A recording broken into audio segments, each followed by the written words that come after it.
Hello students, welcome to Swami Vivekananda Institute. My name is Shaheen and in this lecture video we are going to discuss STP marketing. और ये subject कौन सा है? Subject की बात करूं तो ये है आपका marketing management. Okay, marketing management के ऑलरेडी मैंने 3 लेक्चर्स आपको प्रोवाइड कर दिए हैं जिसमें मार्केटिंग मैनेजमेंट की डेफिनेशन से लेके उसके मोस्ट इम्पॉर्टेंट टॉपिक्स सारे के सारे सिलेबस के पॉइंट ऑफ व्यू से मैं कवर करवाती जा रही हूँ. इन सारे लेक्चर्स को गो थ्रू करो सो दैट कि आपकी नेट की प्रिपरेशन बेस्ट पॉसिबल आउटकम्स के साथ हो सके. ना मार्केटिंग मैनेजमेंट में एक टॉपिक आता है that is STP and STP stands for segmentation, T for targeting and P for positioning. अब ये है क्या टर्म्स, इनकी एक एक करके डिस्कशन करेंगे. That is STP. ये बहुत ही इंपॉर्टेंट मॉडल होता है, सिर्फ एग्जाम के पॉइंट ऑफ व्यू से नहीं, इन डेली लाइफ अगर आप बिजनेस के पॉइंट ऑफ व्यू से समझोगे तो ये तीनों बहुत ही इंपॉर्टेंट हो जाते हैं.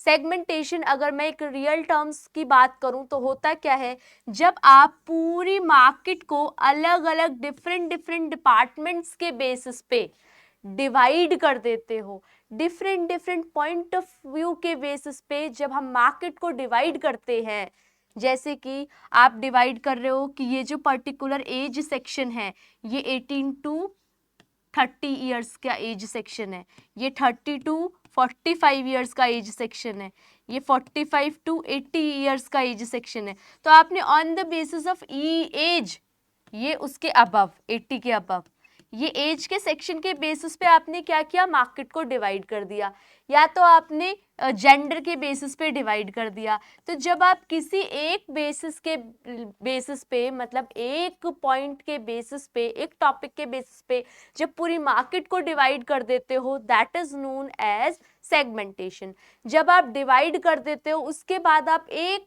होल टॉपिक को पकड़ते हो, जैसे कि 18 टू 30 ईयर्स के टॉपिक को मैं पकड़ रही हूँ, 18 टू 30 ईयर्स के सेगमेंट को मैं पकड़ रही हूँ, ठीक है, 18 टू 30 ईयर्स. तो ये हो गया मेरा टारगेट, क्योंकि अब इसके हिसाब से ही मैं काम करूंगी, दैट इज द टारगेट. तो ये हो जाता है हमारा टारगेटिंग सेक्शन. और जब इस टारगेट के बेसिस पे मैं बहुत सारे एफर्ट्स डालती हूँ और अपने गोल्स को अचीव करती हूँ, वो होती है पोजीशनिंग. अभी डिटेल में समझोगे लाइन टू लाइन की ये होता क्या है. अब डिस्कस करते हैं STP मॉडल क्या है.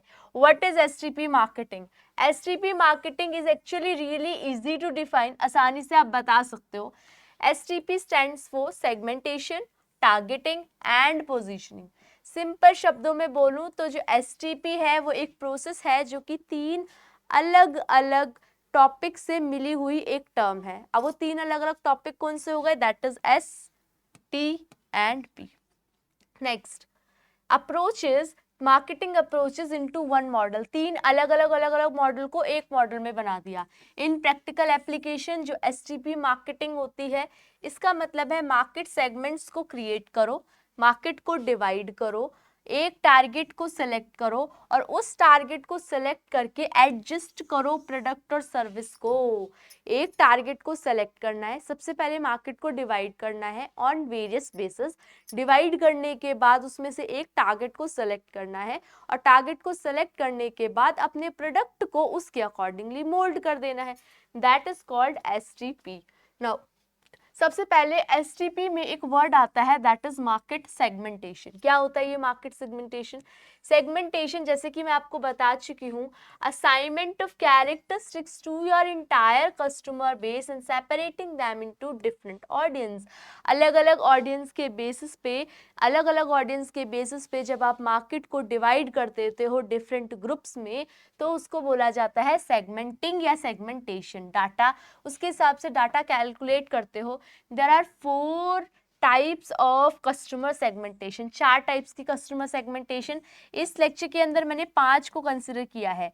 डेमोग्राफिक, ठीक है, फर्मोग्राफिक और भी. अब देखो कौन कौन सी हैं वो 5. देखो सबसे पहले क्या हो गया, सबसे पहले मार्केट सेगमेंटेशन को और डिटेल में समझो क्या है.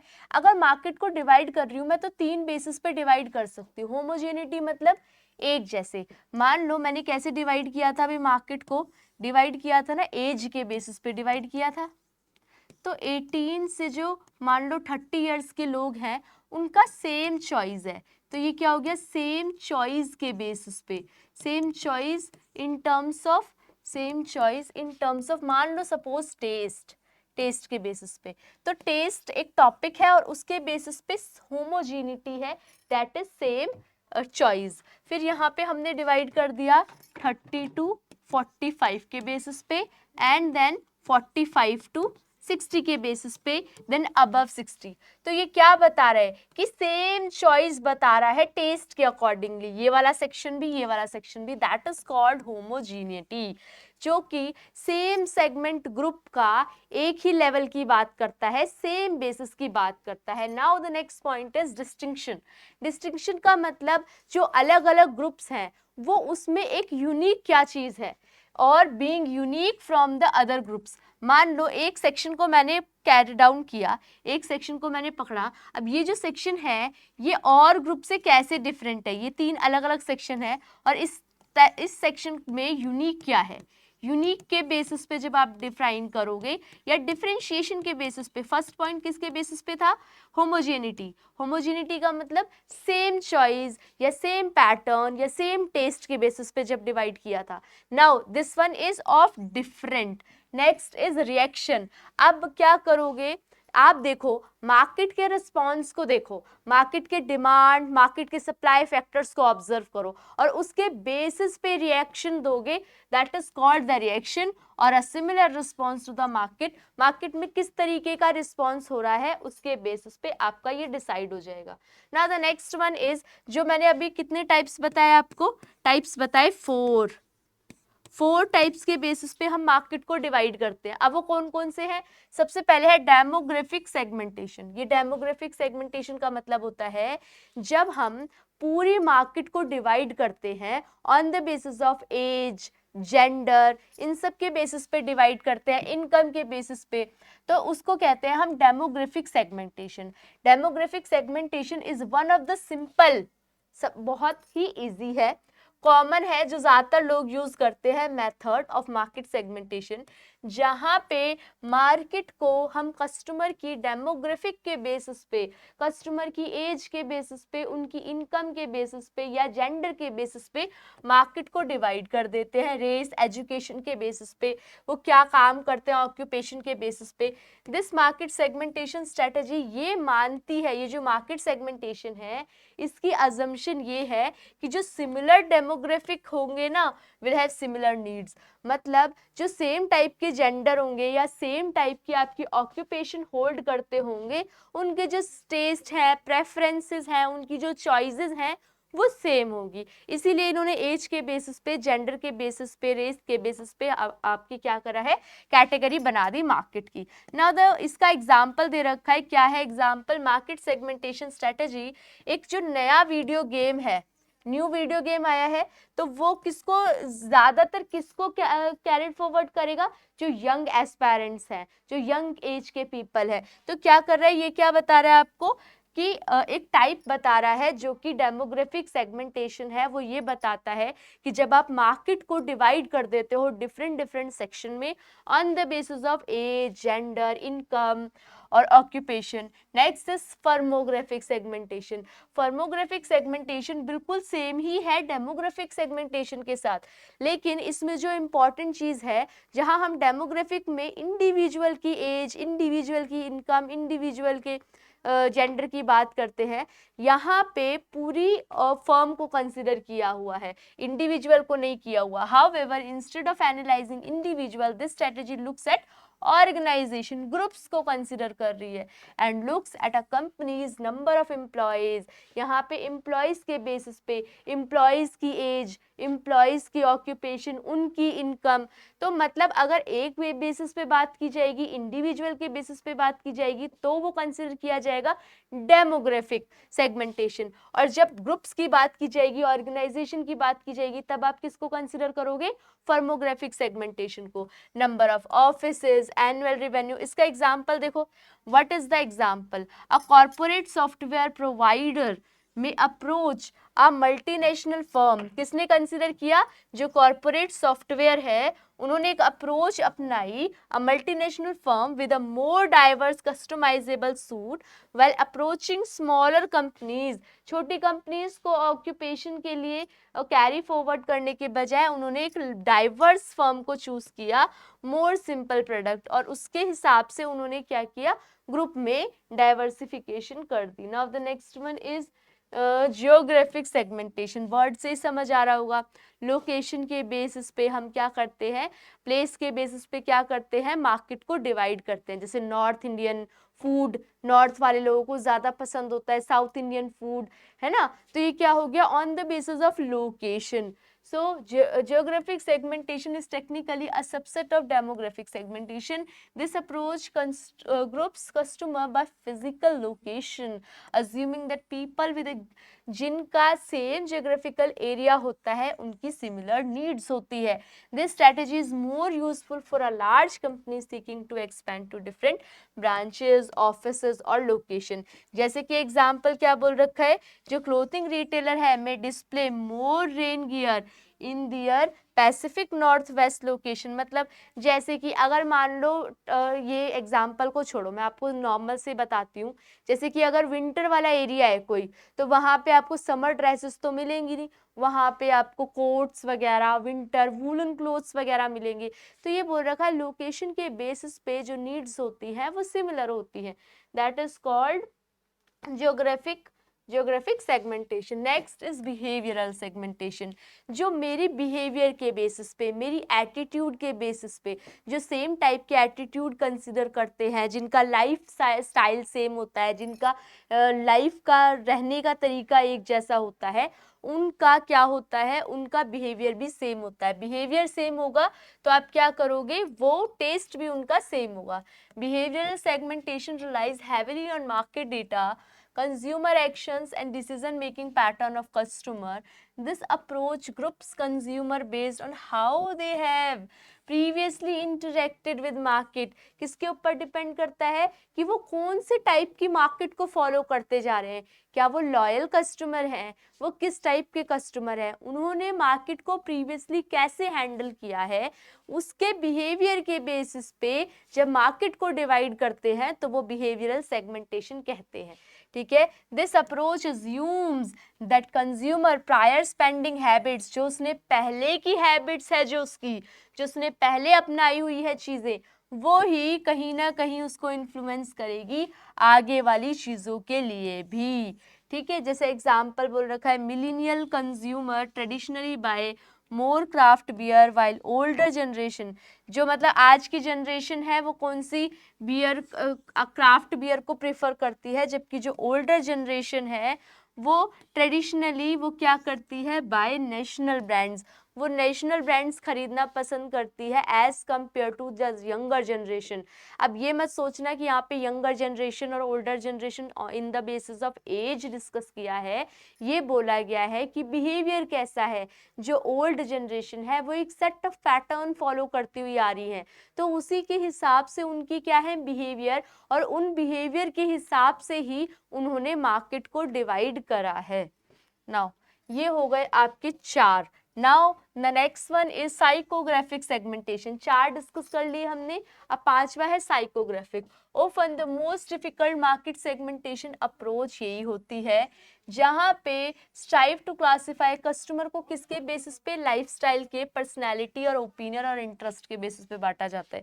तो थोड़ी सी कंफ्यूजन हो गई कि जो पहले वाला पॉइंट था बिहेवियरल वाला, उसके अंदर लाइफस्टाइल वगैरह नहीं आएगा, बिहेवियरल वाले के अंदर आपका क्या आएगा, on the basis of habits, habits के बेसिस पे जो सेम पैटर्न चला आ रहा है उसी के बेसिस पे जब मार्केट को डिवाइड किया तो वो बिहेवियरल हो गया, और जब लाइफस्टाइल के बेसिस पे, उनकी पर्सनालिटी, उनके ओपिनियन, उनके इंटरेस्ट के बेसिस पे जब मार्केट को डिवाइड किया तो वो आपकी साइकोग्राफिक आ गई। जैसे मेरा इंटरेस्ट क्या रहा है, this may be more difficult, ये थोड़ा डिफिकल्ट होता है, क्यों, क्योंकि मैं चेंज इजीली, आसानी से चेंज हो सकते हैं जो आपने पैटर्न फॉलो किया है, वो आसानी से चेंज हो सकता है। And may not have readily available objective data, हमारे पास डेटा इतनी आसानी से अवेलेबल नहीं होता क्योंकि ये लाइफस्टाइल के बेसिस पे होता है। कौन किस तरीके की कंजम्पशन कर रहा है, उसका लाइफस्टाइल कैसा है, वो कितना चेंज हो रहा है। देखो लाइफस्टाइल ऐसे ही बदल जाता है। सपोज इनकम थी आपकी 10,000 और इनकम हो गई आपकी एकदम 1 लाख, तब आप खुद सोच सकते हो कि क्या लाइफस्टाइल में चेंज नहीं आएगा, क्या उसकी पर्सनालिटी में चेंज नहीं आएगा। मंथली जो इंसान 10,000 इन अर्न कर रहा था, अब वो 1 लाख, तो ये रेडिली अवेलेबल डेटा नहीं होता और ये बहुत जल्दी ही चेंजेस आते हैं इसमें। मैं मानती हूँ कि इतना इजीली अवेलेबल ये जो डेटा है ये इतना एक्यूरेट नहीं है, क्योंकि आप अज्यूम करोगे कि 10,000 से 1 लाख इतनी जल्दी से इनकम नहीं हो जाती हर किसी की। लेकिन फॉर एन एग्जाम्पल, मैं बस समझा रही हूँ एग्जाम्पल के लिए कि जब इस टाइप की इंफॉर्मेशन होती है तो वो थोड़ी सी डिफिकल्ट हो जाती है आपकी एनालाइज करनी और कैलकुलेट करनी। Now the next one is however this approach में यील्ड स्ट्रॉन्गेस्ट मार्केट, लेकिन ये जो मार्केट होती है डिफिकल्ट होता है इसको एनालाइज करना, लेकिन अगर आपने इस मार्केट को समझ लिया तो आपके जो रिजल्ट आएगा वो बहुत ही अच्छा आएगा। Result as it groups individual based on intrinsic motivator, अंदर से जो मोटिवेशन आती है उसके बेसिस पे ये क्या करते हैं, अपनी चेंज करते हैं। जैसे अ फिटनेस अपैरल कंपनी में target individual based on their interest in playing और watching a variety of sports. क्या बोल रखा है, जो फिटनेस अपैरल कंपनी है उन्होंने एक टारगेट डिसाइड किया कि वो इंडिविजुअल के बेसिस पे, उनके इंटरेस्ट के बेसिस पे स्पोर्ट्स को क्लियर करेंगे, स्पोर्ट्स को क्लासिफाई करके दिखाएंगे। तो क्या अभी हम लोगों ने पढ़ा मार्केट एसटीपी के बारे में, इसकी फुल फॉर्म के बारे में। एसटीपी में हमने सेगमेंटेशन को डिटेल में डिस्कस किया और सेगमेंटेशन के टाइप्स को भी डिस्कस कर लिया। बहुत एग्जाम के पॉइंट ऑफ व्यू से इंपॉर्टेंट है, कोई भी चीज़ मिस मत करना। ना एसटीपी में जो टी है वो टारगेटिंग से डिस्कस करता है। जब आपके पास 4 या उससे ज़्यादा सेगमेंट्स अवेलेबल हैं, अब आपके पास क्या टाइम है कि उसमें से सबसे बेस्ट वाले को चूज़ करना, और चूज़ करने के बाद बिजनेस में उसको टाइम देना और ये देखना कि कहाँ से प्रॉफिटेबल आउटपुट आपके आ सकते हैं। अब मैंने मान लो जेंडर के बेसिस पे या आपके एज के बेसिस पे मार्केट को डिवाइड कर दिया, 18 टू 30, 30 टू 45, 45 टू 60 और ये हो गया 60 टू 80। अब ये मत सोचना कि इससे कम वाले लोग कहाँ गए। मान लो सपोज मैंने मार्केट को इस तरीके से डिवाइड किया है, तो अब मैंने क्या किया, ये हो गया मेरा सेगमेंटेशन, और सेगमेंट के बाद मैंने एक टॉपिक को उठा लिया, दैट इज द टारगेटिंग। और टारगेटिंग के बाद अब इसमें मैं क्या करूंगी, चेंजेस लेके आऊंगी डिफरेंट अप्रोचेस को यूज करके। However, you can however take a different approach and use data of support target, और फिर अब आप इसके बेसिस पे डेटा कलेक्ट करना शुरू करोगे, रिसर्चेस वगैरह करोगे ताकि आप अच्छे से ज़्यादा इंफॉर्मेशन कैलकुलेट कर सको। ये क्या बताया गया है आपको, टारगेटिंग। अच्छा, टारगेट की जो बेसिस है ये किस किस बेसिस पे डिसाइड करते हैं, देखो सबसे पहले साइज, ये क्या है, फैक्टर्स अफेक्टिंग टारगेटिंग, लिख लो फैक्टर्स अफेक्टिंग टारगेटिंग। कौन कौन से फैक्टर अफेक्ट करते हैं, साइज, ज्यादा बड़ा सेगमेंट होगा विद मोर ग्रोथ पोटेंशियल और ऑलवेज बेटर। ज्यादा आपकी सेगमेंटेशन में ज्यादा पॉपुलेशन होगी तो आपके लिए ज्यादा है, क्यों, क्योंकि वहां से आपकी डिमांड ज्यादा होगी, डिमांड ज्यादा होगी तो सेल ज्यादा होगी, सेल ज्यादा होगी तो प्रॉफिट ज्यादा होगा। तो इन्होंने बोला है साइज के बेसिस पे। प्रॉफिटेबिलिटी के बेसिस पे, it may a little hard to calculate profitability by taking customer life time value into account and other data is good way to predict segment profitability. मतलब आप कह रहे हो, ये कहने का मतलब है इनका कि जो साइकोग्राफिक वाला पार्ट है उसके लिए थोड़ा सा डिफिकल्ट हो जाता है, क्योंकि वहाँ पे जो आप लाइफ टाइम वैल्यू है वो कैलकुलेट नहीं कर पाते। अदरवाइज अगर आप दूसरे सेगमेंट को डिसाइड करो तो वहाँ पे ये इजी पड़ता है। नाउ रीचेबिलिटी, पहुंच, रीचेबिलिटी एक इम्पॉर्टेंट डेटा पॉइंट है। यूजुअली कस्टमर एक्वायर जो customer acquisition cost CAC hedge against profitability matters is a great way to arrive at conclusion। मतलब आसानी से आप उस टॉपिक पे पहुंच जाते हो, जब आप टारगेट करते हो तो आसानी से उस टारगेट को एनालाइज करके आप कहीं ना कहीं वहां पे पहुंच जाते हो उस मार्केट को एनालाइज कर लेते हो। Now the next one is positioning, जहाँ पे आपने एक टारगेट को डिसाइड किया और टारगेट के बेसिस पे आपने क्या किया, पूरा मार्केट को एनालाइज किया, पोजीशन किया। Positioning refers to the place you want your brand और product to have with a particular target market. आपने क्या किया, पहले मार्केट को डिवाइड किया डिफरेंट सेगमेंट में, डिवाइड करने के बाद एक सेगमेंट को उठाया टारगेटिंग, और उस टारगेट को कहीं ना कहीं ब्रांड दिया, प्रोडक्ट को क्या किया, बढ़ावा दिया। More specifically the process of market positioning and brand positioning involve how you market your brand और प्रोडक्ट। अब उस प्रोडक्ट को मैंने बना लिया जो कि मेरे एक पर्टिकुलर सेगमेंट को डिफाइन कर रहा है, और उस पर्टिकुलर सेगमेंट के हिसाब से मैंने टारगेट को डिसाइड किया। अब इस प्रोडक्ट की मैं क्या करूंगी, ब्रांडिंग करूंगी, ठीक है। ब्रांडिंग के अलावा मैं इसकी पोजीशनिंग करूंगी। पोजीशनिंग का मतलब ब्रांडिंग करना, डिफरेंट डिफरेंट टाइप से प्रोडक्ट को एनालाइज करना, product to customer to achieve that position, लोगों के दिमाग में बात को बताना। वो कौन से 3 फैक्टर्स हैं जो ध्यान रखने पड़ते हैं, 3 इम्पॉर्टेंट फैक्टर्स जो कंसीडर करने होते हैं, that is symbolic positioning. Symbolic positioning कौन सी होती है, also known as lifestyle positioning, जो कि लाइफस्टाइल से रिलेटेड होती है, पर्सनैलिटी से। You can figure out symbolic positioning by asking what kind of image is being projected.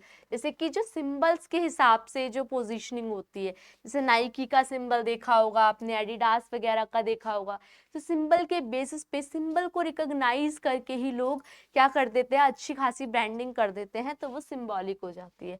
Functional positioning, functions के बेसिस पे, what particular problem your product और service solve and how they make their lives easier, कैसे लोगों को आसान बना रहा है, उस प्रोडक्ट के फंक्शंस क्या हैं, फंक्शंस के बेसिस पे आपकी लाइफ कैसे आसान हो रही है। जैसे एसी है, कूलर है, इनके क्या फंक्शंस होते हैं, हमें कूलिंग इफेक्ट देना, ठीक है, तो ये हमारी लाइफ को इजियर बना रहे हैं, तो किस तरीके से बना रहे हैं, वो हो गया फंक्शनिंग। ना एक्सपेरिएंशियल पोजीशनिंग क्या है, ये एक्सपीरियंस के बेसिस पे, इमोशंस के बेसिस पे, your product and service provided to customer, जैसे वो नहीं होते जो बेबी प्रोडक्ट्स होते हैं, कहते हैं ना कि मतलब बहुत अच्छे अच्छे वो वाले प्रोडक्ट्स हैं, बच्चे को हर तरीके से क्या मिलेगी, एक अवेलेबिलिटी मिलेगी, एक सॉफ्टपन होगा, तो ये क्या है, इमोशंस के साथ एक एक्सपीरियंस दे रहे हैं कि हम इस फर्म के अंदर इतने टाइम से हैं, हमें इतना एक्सपीरियंस है, तो ये वाला आपका किसका आ जाता है, पोजीशनिंग का इफेक्ट हो जाता है, ठीक है। तो यहाँ पे हम लोगों ने कितने पॉइंट्स की बात करी, बहुत सारे। सेगमेंटेशन क्या होती है, सेगमेंटेशन के टाइप्स क्या होते हैं, एसटीपी मॉडल क्या होता है, ये आपके एग्जाम के पॉइंट ऑफ व्यू से इंपॉर्टेंट है। बाकी पीवाईक्यूज जब हम एनालाइज करेंगे तो इसको और डिटेल में डिस्कस करेंगे। अब आप लोगों से नेक्स्ट लेक्चर वीडियो में मिलेंगे, और कोई भी डाउट हो तो आप लोग कमेंट सेक्शन में मेंशन कर सकते हो। Thank you for watching.